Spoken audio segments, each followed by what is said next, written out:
Penguin Random House Audio presents Trenton Makes by Tadzio Koelb.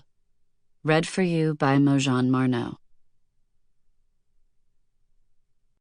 Man is something that shall be overcome. What have you done to overcome him? Friedrich Nietzsche, Thus Spake Zarathustra.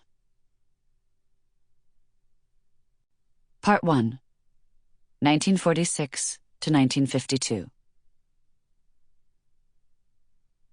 The new guy should come too, Jax had said in his loud voice, flat as a hand clap, his barrel chest steeped and brimming with all his endless simplicity. Of course the plan had been there all along, but in a way it was Jax who set the whole thing in motion, because Jax had said Kunstler should come to the dance hall, and Kunstler had come. It was Jax, too, who introduced Kunstler to the girl, the taxi dancer, the one called Inez Clay. I danced with her, Jax said, pointing out one girl after another as they swung by with their clients. And her. I danced with her lots. That's a lot of dimes, Jax. It's like you've danced with every girl in Trenton. No wonder you roll your own. Kunstler's little metallic rasp of a voice was hard to make out over the music, so Jax had to bend to hear him ask, What about that one? Oh, that girl? Yeah, I danced with her. The guys say she's got trouble. Kinda like a dipso, they said. Kunstler lit a cigarette and said, Like a thing is a thing. What? Like a thing is a thing. Someone like a thief is a thief. Someone like a cut-up is a cut-up, and somebody like a dipso is definitely a dipso. Like just is. There's no difference. Yeah, well, she don't go bitching around or anything, I don't think. She just drinks a bit is all. He lowered his voice and said, Actually, the other girls sometimes say that she's kiki because they figure maybe she don't like men on account of she doesn't like it when the guys get too, touchy, you know. Oh, touchy. Sure, I know, said Kunstler, who instead didn't touch her, or at least not at first, except to shake her hand when Jax introduced them, calling her Miss Clay, and later to put a hand on a place high on her back when they danced.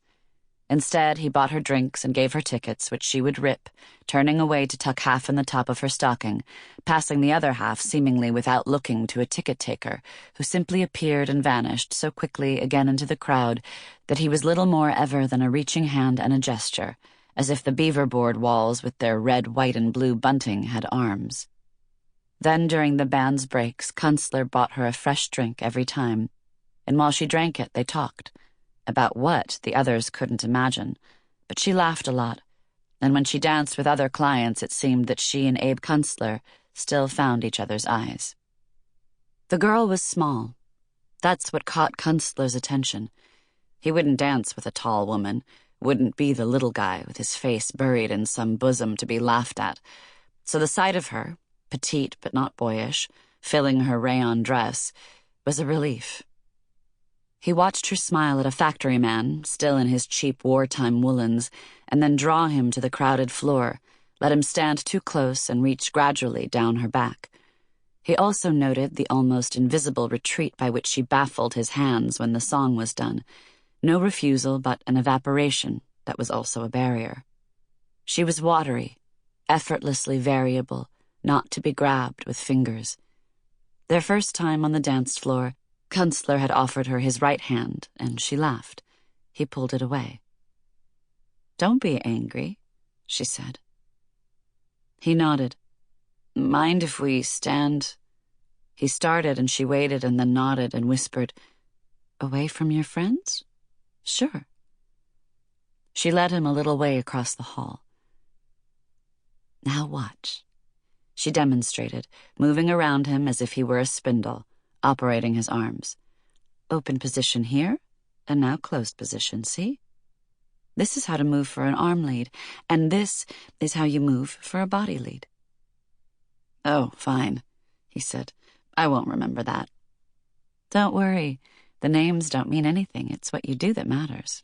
You'll get it. It's no big deal. This one's not too fast. It will be easy. she said as they started to move away towards the floor. Even then, Kunstler was aware how good they looked together, that her softness suited his sharp bones. The girl Inez said, "A few more kisses." Abe pulled his head back and said, "Sorry, what?" "The song. A few more kisses. I like it, don't you like it?" "Sure," he said. "It's swell." But he was concentrating hard on the raised left arm and his right hand at her back, the mirror image, the inverted world, and then they were done, and when her body was gone he was left with a sense he couldn't quite name. At the end of the night, Kunstler waited, ready to help the girl when she stumbled a little drunkenly on the stairs outside the entrance. She asked if he would stop with her in a bar. "The booze at the hall is watered, you know. And I want to listen to some real music. That band's terrible. Everything in that place is terrible. Don't you just love music?